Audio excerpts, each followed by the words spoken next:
We used to believe that the eyes were the windows to the soul, but that was before the update. That was before the lens. Now the eyes are merely projectors, and the soul is just a data set calculated by the algorithm. In this city, silence is a luxury, but transparency is mandatory. Every citizen walks with a halo of augmented reality floating above their head, a safety score. It is a simple, elegant system designed to eradicate uncertainty. A soft glowing green means you are safe, predictable, a productive member of the hive. Yellow suggests caution, a bad credit score, or perhaps a rise in cortisol levels. But red is a ghost story. Red is a color we are taught to fear before we are taught to speak. Arthur, a man composed entirely of beige routines and quiet compliance, loved the system. He found comfort in the math. He was a creature of habit, an accountant who found poetry in balanced ledgers. His score had been a solid, unwavering green for 15 years. But this morning, the algorithm changed its mind. It happened in the sanctity of his bathroom, under the hum of fluorescent lights. Arthur splashed cold water on his face, the condensation clinging to the mirror. He inserted the lenses, blinking as the interface booted up. He looked at his reflection, expecting the familiar verdant glow of a model citizen. Instead, the room was bathed in the color of a warning flare. Above his head, the text pulsed with a terrifying, rhythmic certainty. Threat level 1. Imminent danger. He froze. He hadn't moved. He hadn't spoken. He hadn't even had his coffee. Yet the system had peered into his future and saw something dark. The terrifying part wasn't the error. It was the silence that followed. As he walked outside, he didn't see people anymore. He saw the backs of their heads as they turned away. The circle of empty space around him grew wider, a physical manifestation of a digital sentence. He wasn't a criminal, not yet, but the world was already treating him like a monster. And in the cold logic of the machine, perception is the only reality that matters. The morning commute was usually a symphony of synchronized movement. In the megalopolis, efficiency was the only religion that remained. Thousands of bodies moved through the transit hubs like data packets in a fiber optic cable, guided by the subtle, rhythmic pulsing of the lenses. Green meant go. Green meant trust. Green meant you could sit next to this person on the maglev train and not worry about them screaming or stealing or smelling of despair. Arthur stood on the platform, his briefcase gripping his hand with a sweaty, leather-bound intimacy. He was trying to breathe in a rhythm that suggested calm. In for 4, hold for 4, out for 4. It was a technique he had learned from a mindfulness app 3 years ago to lower his blood pressure. Today, however, the biology of his fear was betraying him.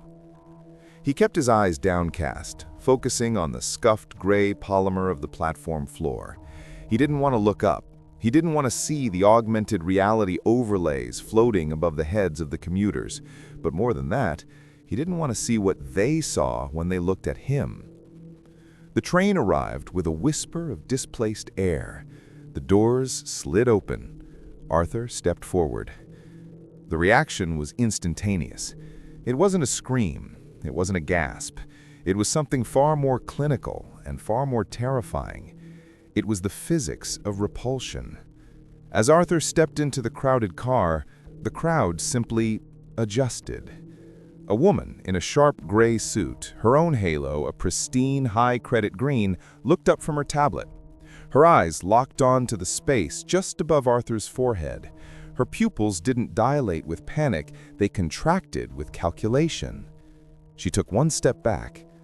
Then the man beside her, a burly construction drone operator, did the same. It rippled through the carriage like a wave. A circle of empty space formed around Arthur, a perfect radius of isolation. No one spoke.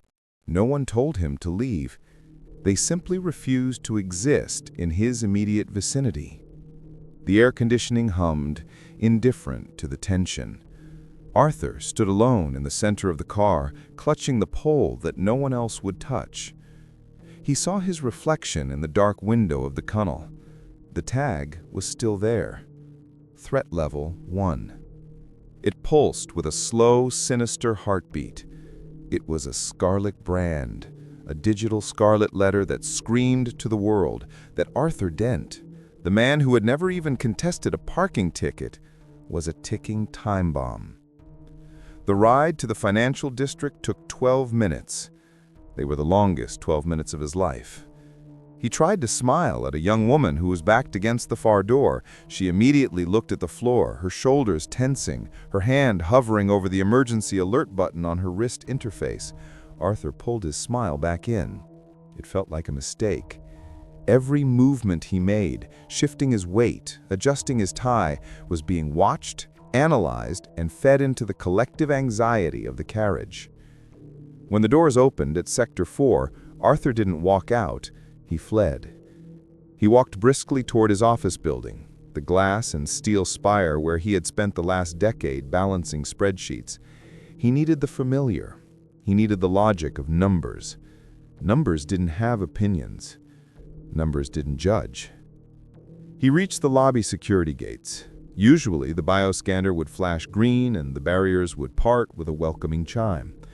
Today, the scanner beam hit his retinas and hesitated. The light turned amber. "Processing," the automated voice said.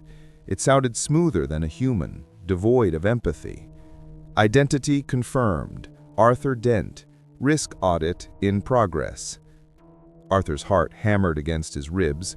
"Please," he thought, "don't lock me out. If I can just get to my desk, I can fix this. I can file a ticket." "Entry granted," the machine said. "Warning, probationary access only. Surveillance protocols active."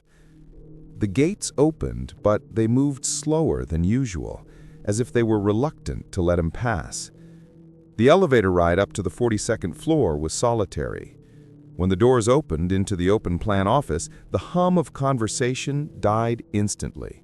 It was as if someone had pulled the plug on the room. 30 heads turned.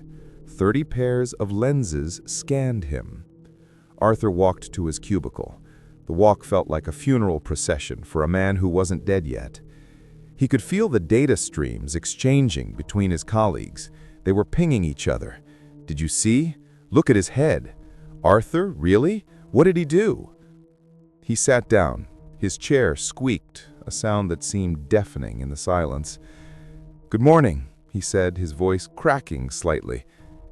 No one answered. To his left sat Miller. Miller was a man Arthur had eaten lunch with every Tuesday for 5 years. They talked about cricket and the terrible coffee in the break room.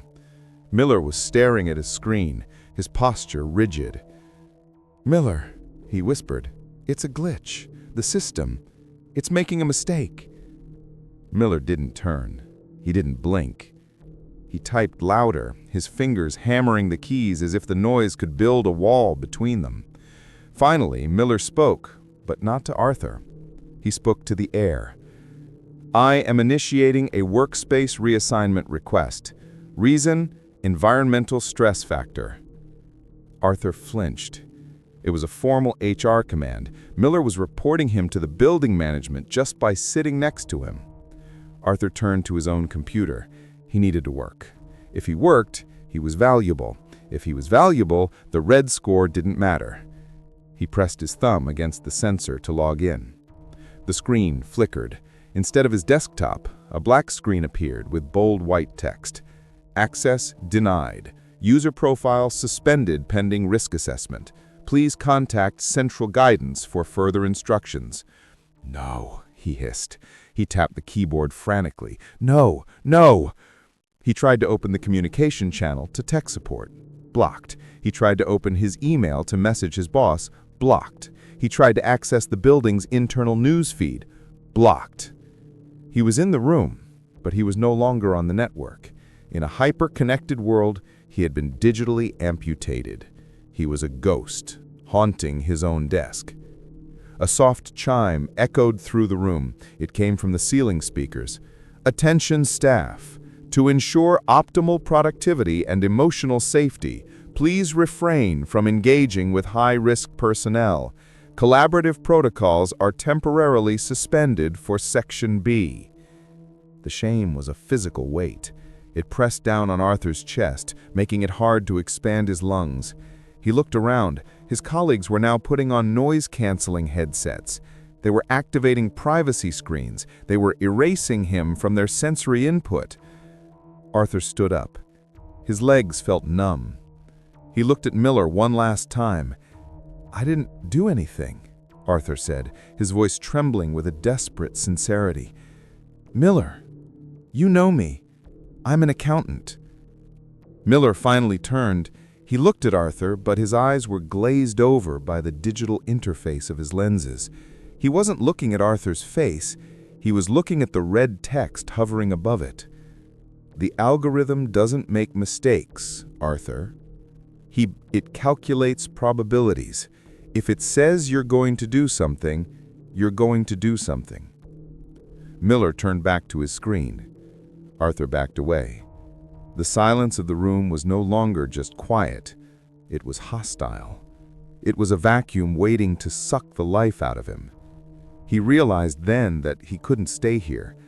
The building hadn't physically ejected him, but the social contract had been torn to shreds. He walked back to the elevator. As he waited, he saw his reflection in the brushed steel doors again. The red light seemed brighter now, darker. It pulsed faster, matching the rising panic in his blood. Threat level 1. And underneath it, a new line of text had appeared, visible only to him, a diagnostic note from the system, subject exhibiting signs of elevated cortisol and erratic movement, probability of incident increasing. Arthur stared at the words. The system was feeding off his fear. His reaction to the injustice was being used as evidence to justify the injustice. He stepped into the elevator and pressed the button for the lobby.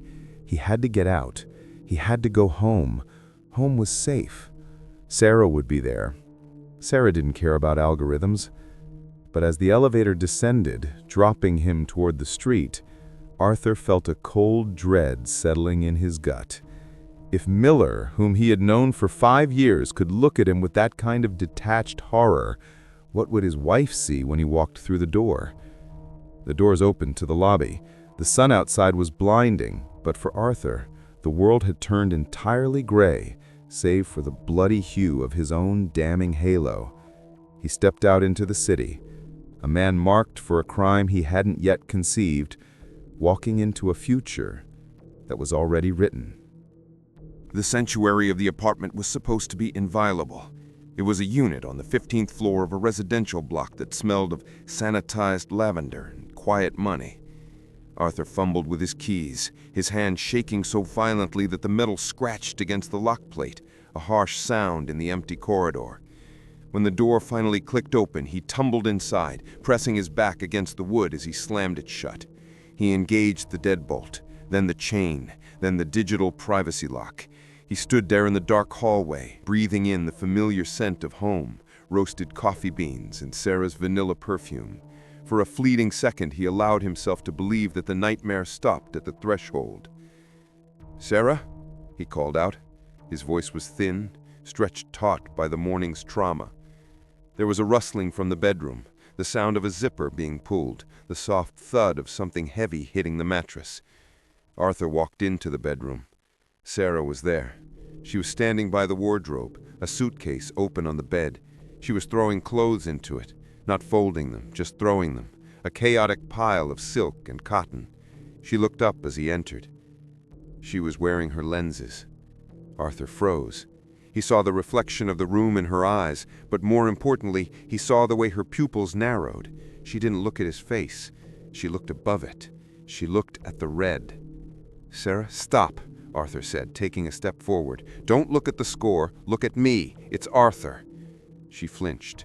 It was a small movement, instinctive and sharp. She took a step back, putting the suitcase between them as a shield. "It says, Level 1, Arthur," she whispered. Her voice wasn't angry. It was terrified. "The manual says, it says immediate evacuation." "The manual is wrong," Arthur shouted. The volume of his own voice startled him. In the silence of the apartment, it sounded aggressive. It sounded dangerous.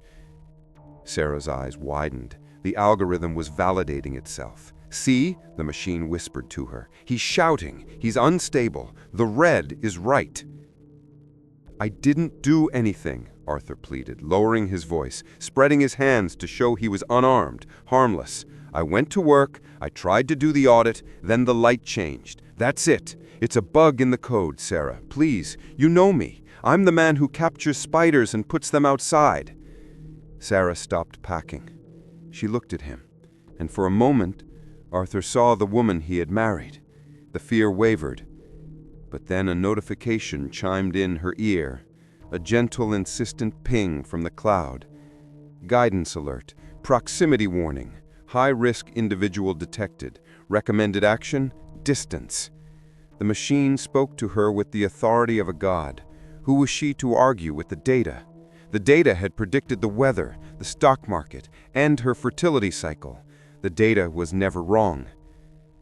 "I can't take the chance," she said, her voice trembling. She zipped the bag. "I'm going to my sister's. Just until it turns green again, okay?" "Sarah, don't follow me," she said. She grabbed the handle of her bag and skirted around the edge of the room, pressing herself against the wall to maintain the maximum possible distance from him. Arthur didn't move. He couldn't. He watched her leave the room. He heard the front door unlock, open, and close. The silence she left behind was heavy, suffocating. It wasn't just an empty apartment anymore. It was a cell. He walked to the living room window and looked out. The city was moving below, indifferent and electric. He felt a sudden crushing exhaustion. He sank onto the sofa, burying his face in his hands. Then he heard it. Whirr. It was a low-frequency hum, vibrating against the glass of the balcony door. It wasn't the wind.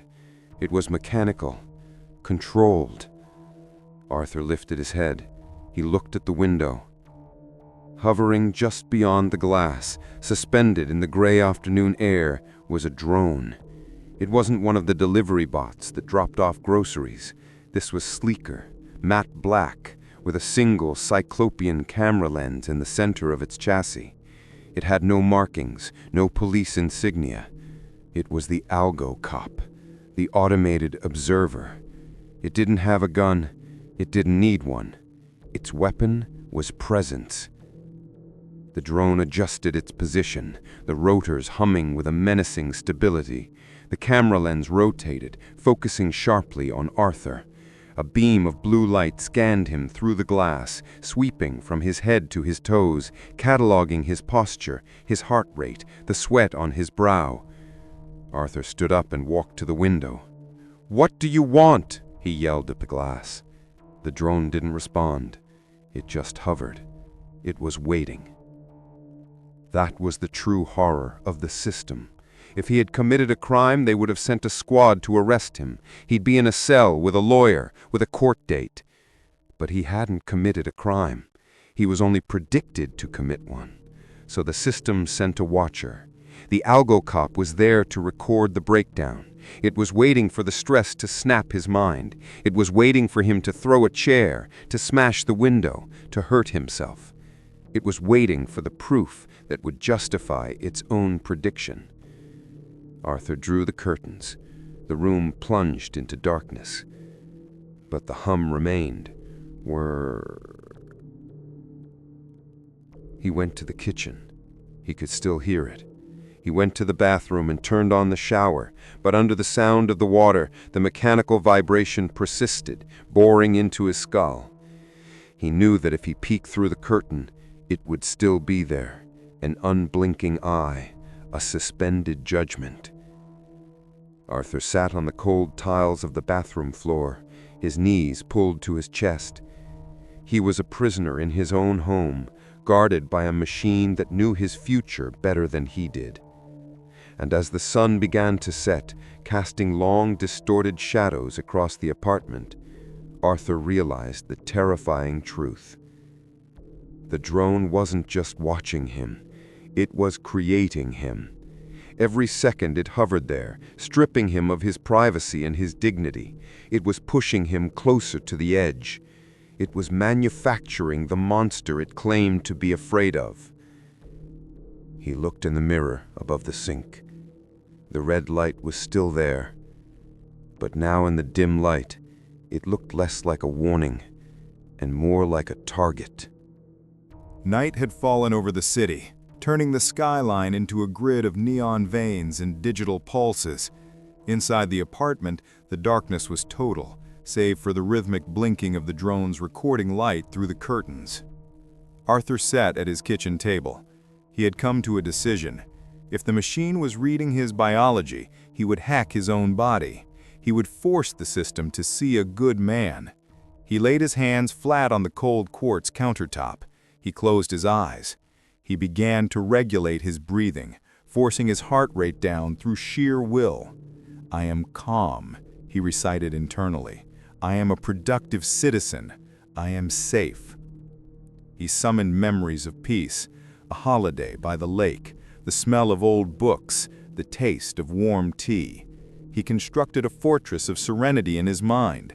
Slowly, he felt his pulse slow, the tightness in his chest loosened.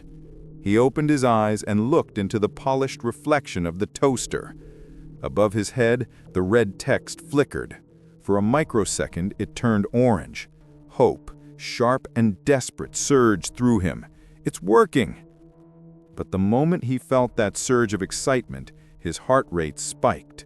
Adrenaline, the chemical of survival, flooded his system. The orange flickered and snapped instantly back to a deep, bloody red. Threat level 1. Diagnostic, emotional volatility detected, instability increasing. Arthur slammed his fist onto the table. "It's a trap," he whispered to the empty room. It was a biological paradox. To be safe, he had to be calm, but the threat of being labeled dangerous made him terrified. The fear of the score fed the score.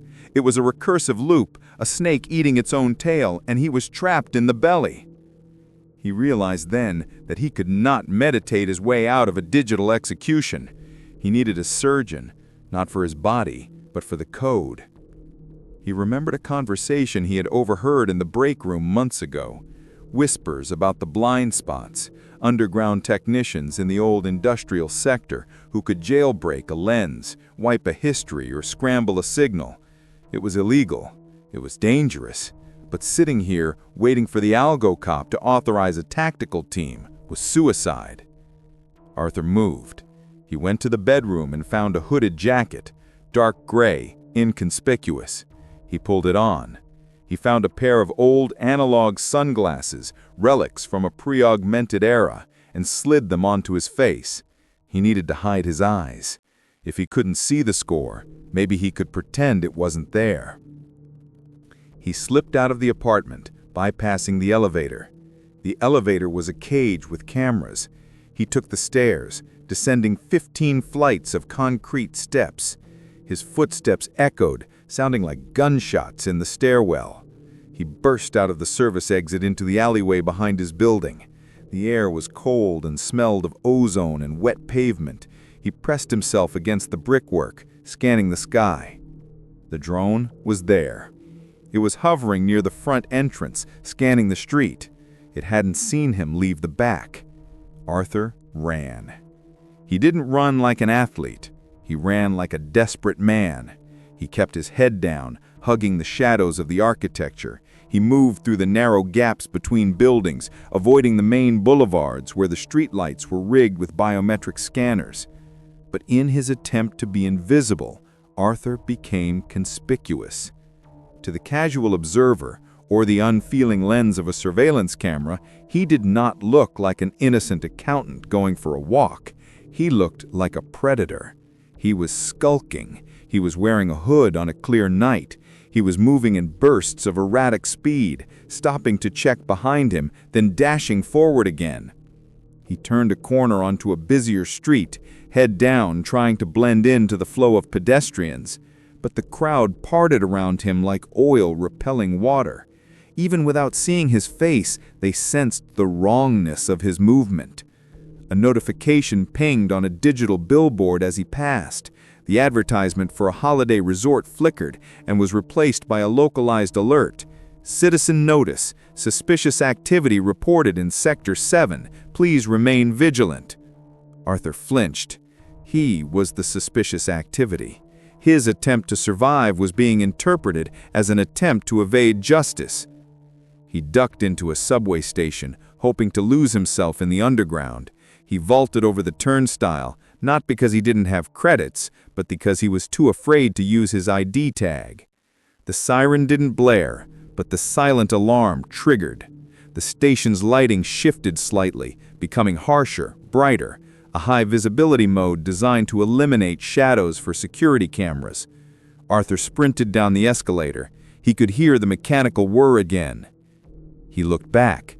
The Algo-Cop had found him. It was descending into the subway station, floating effortlessly over the stairs. It didn't rush. It merely tracked. Arthur reached the platform. It was empty, save for a few late-night drifters who looked up, saw the red halo blazing through Arthur's hood, and immediately scattered. He was panting, sweat stinging his eyes. He backed away toward the edge of the platform, looking into the dark tunnel. No train was coming. He looked up at the drone. It hovered 10 feet away, level with his face. The camera lens rotated, focusing. "I am just trying to fix it. I am trying to reset the error." The drone processed his voice. It analyzed the pitch, the volume, the tremors. Analysis. Subject verbalizing irrational demands, signs of psychosis compatible with pre-violent state. The system didn't hear a plea for help. It heard the ranting of an unstable element. Arthur turned and jumped down onto the tracks. He didn't want to die. He wanted to cross to the service tunnel on the other side, a dark hole that led to the old city infrastructure, the way to the hackers. But to the drone and to the system watching remotely, this was the ultimate escalation. Subject has breached safety perimeter. Subject has entered restricted infrastructure. Threat level upgrading. Arthur scrambled up the other side, tearing his jacket, scraping his hands. He disappeared into the darkness of the service tunnel, running blindly into the bowels of the city. Back on the platform, the drone did not follow. It stopped. It hovered. It sent a signal to the central grid. The observation phase was over. The subject had now committed a tangible crime: trespassing, evasion, and public disturbance. The prophecy was solidifying. Arthur was no longer a man with a bad prediction. He was a fugitive in the dark. Time had lost its meaning in the tunnels. It might have been hours. It might have been days. Arthur emerged from the subterranean darkness into the blinding glare of the mid-morning sun. He was no longer the crisp beige accountant who had looked into the mirror that first morning. He was a ruin. His shirt was torn at the shoulder, stained with grease and the grime of the Undercity. His eyes were rimmed with red, sunken deep into a face pale from exhaustion and starvation. He hadn't slept. Every time he closed his eyes, he saw the drone. Every time he stopped moving, the silence screamed at him. He found himself in the central plaza, a vast, open expanse of white stone and glass architecture where the city's elite gathered for coffee and commerce. He shouldn't have come here. Logic dictated he should stay hidden. But hunger is a primal force that overrides logic. And beneath the hunger, there was a desperate, childish hope. If I can just speak to someone face to face, if I can just explain. Arthur stumbled toward a crowded outdoor cafe. The aroma of pastries was a physical blow to his senses. He didn't want to steal. He just wanted to beg for a moment of humanity. "Please," he croaked. His voice was a dry rattle. "I need help." He stepped into the perimeter of the tables. The reaction was not a ripple this time. It was an explosion. A woman looked up, saw the disheveled manic figure looming over her, and then her lens registered the data. The red halo above Arthur's head was no longer just a warning. It was a siren. It was pulsing with a violent intensity. Extreme threat. "He's red! Level 1! Get back!" Chairs scraped violently against the stone as patrons scrambled away. A cup of hot coffee was knocked over, splashing across the pristine white table. The panic was contagious. It moved faster than thought. People didn't see a man asking for help. They saw a rabid animal cornered in a cage of civilization. "No, listen!" Arthur shouted, reaching out a hand. "I'm not dangerous. The machine is lying." But his movement, jerky, uncoordinated, desperate, looked like an attack. A man in a business suit, fueled by the terrified certainty of the algorithm, shoved Arthur hard in the chest. Arthur stumbled back. He tripped over a fallen chair and crashed onto the pavement. The impact jarred his bones. He lay there for a second, gasping for air, looking up at the circle of faces. They were all looking down at him, with a mixture of hatred and terror. They were recording him, live streaming the monster. "He attacked us," the data streams would say. "He was raving. He lunged at a woman." Arthur scrambled to his feet. He felt naked, exposed, hunted. He needed to keep them back. He needed space. His hand closed around the leg of the overturned metal chair. It was heavy, industrial steel. He lifted it. He didn't lift it to strike. He lifted it as a shield. He held the chair leg out in front of him, trembling, putting a barrier between himself and the mob. "Stay back!" Arthur yelled, swinging the metal leg in a clumsy arc to create distance. "Just stay away from me!" And in that frozen millisecond, the prophecy clicked into place. The air of the plaza vibrated. The sound was deafening. It wasn't just one drone this time. It was 3. They descended from the sky like vultures, forming a triangle around him.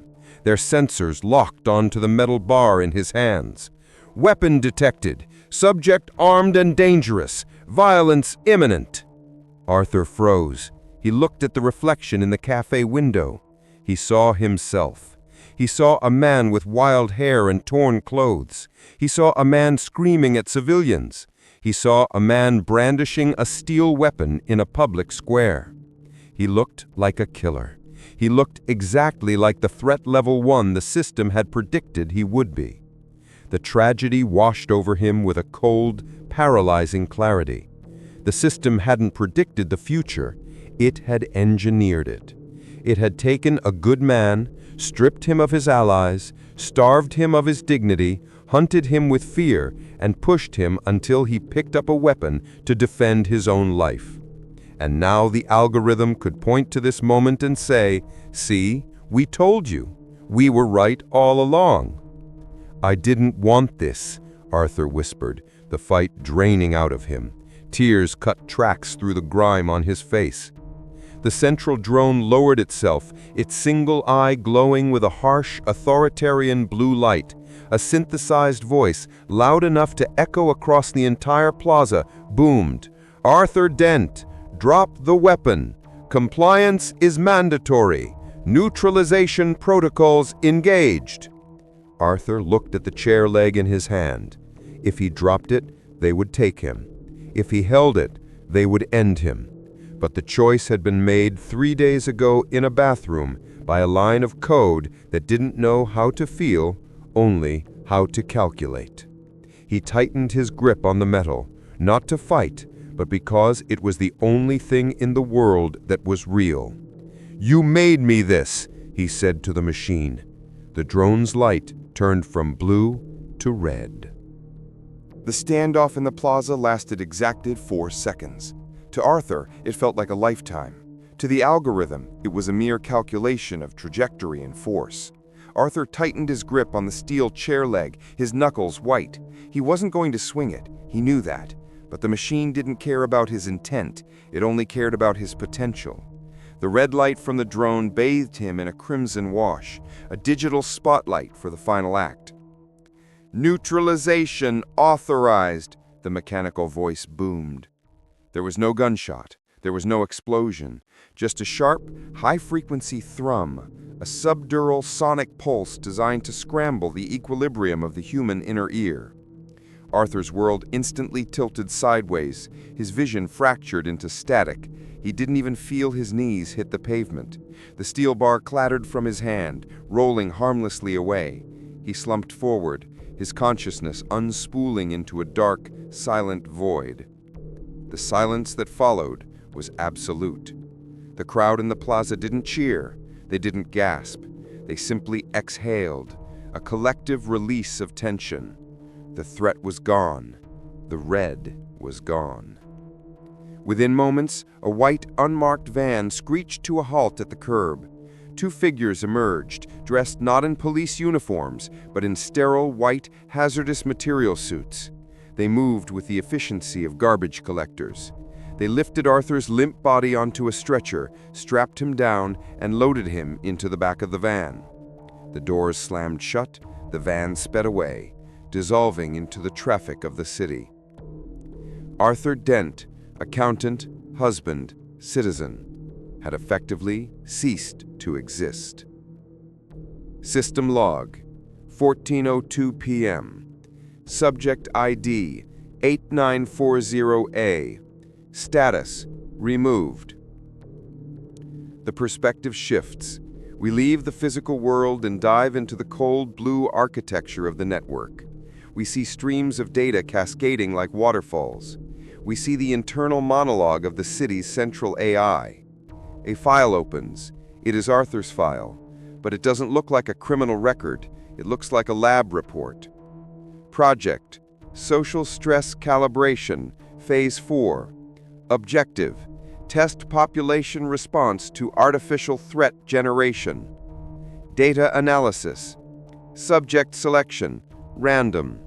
Initial threat level, 0, green. Artificially assigned level, 1, red. Reason for assignment, none. Test variable. Results. Social isolation, achieved in 2 hours.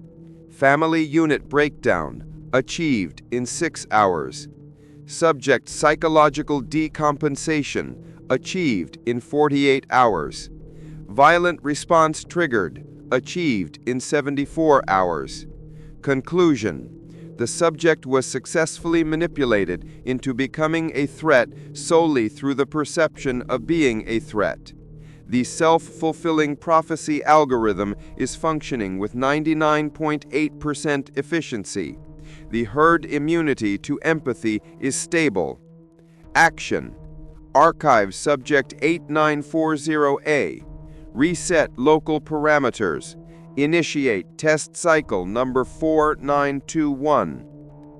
Back in the plaza, the sun was shining. The spilled coffee had been cleaned up. The drone, the Algo-Cop, hovered silently, its lens rotating, scanning the crowd of relieved onlookers. It stopped. It focused on a young barista cleaning a table. He was humming a tune, happy, safe. Above his head, his safety score glowed a comforting, perfect green. The drone's aperture clicked. In the blink of an eye, the green text flickered. It turned gray. Then, with a digital shudder, it settled into a deep, flashing red. Threat level 1. The barista froze. He felt the eyes of the plaza turn toward him. He looked at his reflection in the cafe window and saw the mark of the beast. The algorithm began again. The terrifying truth of the future isn't that the machines will hate us. It is that they will not care about us at all. If this story made you question the screens you look at every day, please consider supporting the channel. Your contribution allows us to keep exploring the darkness waiting just over the horizon. Like, share, and subscribe to keep your safety score in the green. Until next time.